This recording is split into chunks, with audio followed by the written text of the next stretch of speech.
Hey guys, welcome to speech therapy during COVID-19. Today I'm going to be doing a simple naming task.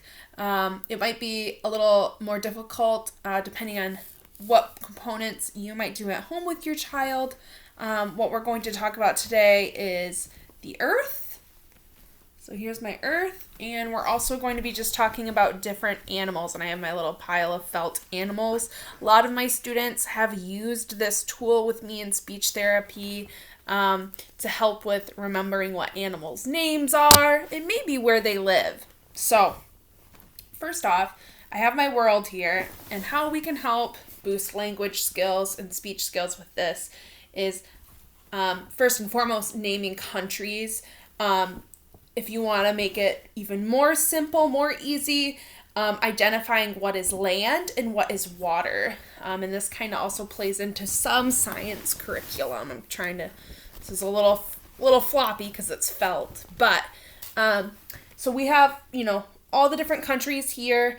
Identifying where we live on this country is also very important for a child to have their awareness of where we live. And obviously, I don't expect everyone to have a felt earth or even have maybe a picture of earth in their house. But this is something you can pull up on the Chromebooks, on your phone. You can cast it to the TV. And taking time to let's look at these countries, let's talk about this. There are some map apps that are on iPads that I have found that help with naming maps or naming countries on the maps and just overall understanding of maps. So that is a good tool. It's good for talking about what the climates are like.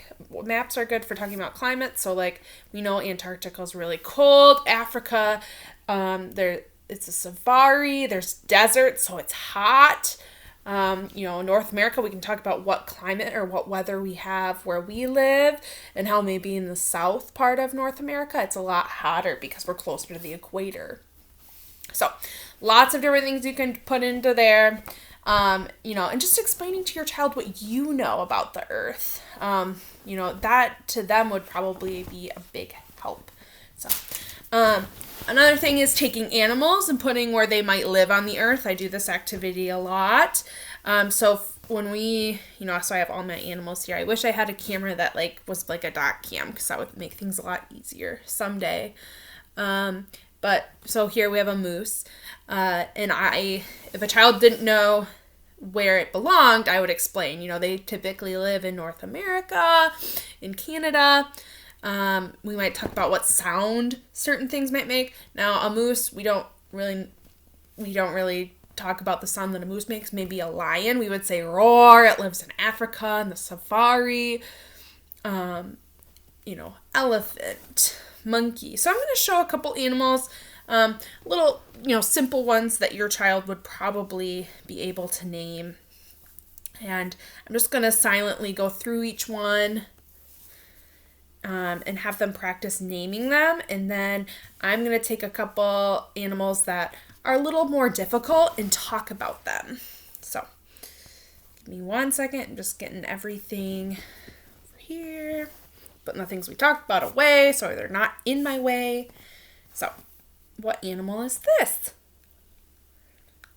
What animal? And also, where might it live? If you remember, where could it live? What animal is this?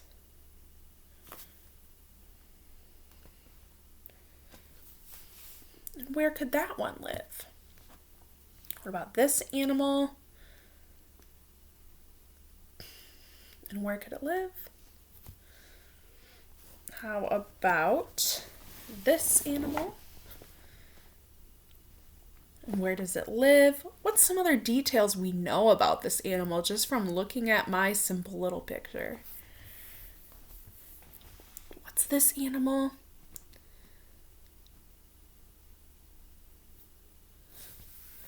What's this animal? And think about, where do they live? You can pause the video and talk about where they might live. Okay. So This, I'm going to hold up mine, is a polar bear. It's all white. It's a bear and it's all white. It lives in Antarctica. And let me show you, or wait. No, it lives in the Arctic. I flip-flopped them. Penguins live in Antarctica. So, we could say up here in Greenland, it's cold up here. A polar bear needs it to be cold so they can live. They can live up there.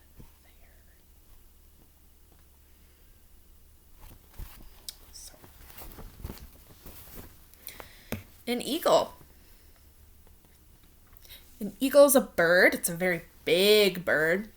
It's also the bird that represents our country, the United States, and it lives in the United States. You can find an eagle sometimes in the state of Michigan and sometimes even in Muskegon. An eagle will pop up. Okay, some of my friends think this is a llama. It's kind of similar. It's a camel. A camel lives in Africa in the desert. And it has 2 humps. Some people say it stores water, but it's believed that it actually stores fat for like food, so they don't starve. Okay, and this does not belong in the desert. This is a buffalo. They're big. They're kind of like cows, but furrier. They also eat grass, and they're in the pastures, but they live in the more of the west. So they live in South Dakota, North Dakota, Wyoming. So they live here in North America. Same country, same continent as us. And then our last one is a bear. So this is just a regular brown bear. These can live in northern Michigan. We can find them in a lot of other places too. But that's a bear. Is there anything else you can tell me about a bear? That's all I have for today. I hope that everyone is staying healthy, staying safe, and I hope you've enjoyed this. Like I said, don't go out and buy a ton of things, right? Especially right now, only the essentials. But, using things around your house and getting creative to keep kids busy is very important right now. So have a great day. And if you need any tips or tricks, please feel free to send me a message or comment below. And don't forget to subscribe, parents, if you would like to see more videos and have them sent to your phone. Have a good day.